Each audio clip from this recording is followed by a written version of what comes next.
On Tuesday, the USDA released a new analysis of the Trump administration's proposal to revise the food stamp program. It says the proposed rule could cut free lunches for about 500,000 children. The USDA initially proposed the changes to SNAP in July, but the chairman of the House Committee on Education and Labor, Representative Bobby Scott, criticized the proposal and said the USDA was hiding data on how students would be affected. The chairman asked the agency to revise its proposal and restart the comment period. Tuesday's analysis is the USDA's response with new information added for the interest of public transparency. It also opened up a 14-day comment period. Right now, almost 1 million children are directly certified for free school lunches because they receive food stamps through SNAP, or the Supplemental Nutrition Assistance Program. But the Trump administration wants to tighten SNAP requirements. It also wants to get rid of the automatic enrollment programs, which let some public benefit recipients automatically qualify for other benefits. Many Republicans say automatic enrollment is a loophole that lets people with a somewhat higher income qualify for more benefits than they may need.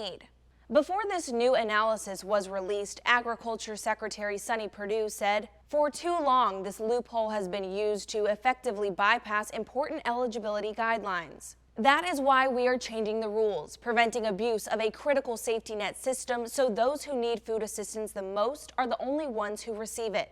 According to the new USDA analysis, about 45% of the 982,000 children that currently get free school meals thanks to the automatic enrollment would still be eligible for free meals under the new rule. Those kids come from families with annual household incomes of up to around $33,000. That's considered the poverty threshold for a four-person family. About 497,000 children would only be eligible for reduced-cost school meals, 30 cents for breakfast and 40 cents for lunch, since their households make up to $48,000. That amount is an annual income of between 130% and 185% of the federal poverty level. The other 40,000 children would no longer be eligible for free school meals because their household income is higher than 185% of the poverty level. On Wednesday, Scott said the USDA's new analysis shows the, quote, impact of its proposed rule would be even worse than we had feared. He said, even for those who remain eligible, forcing low-income families to navigate the burdensome paperwork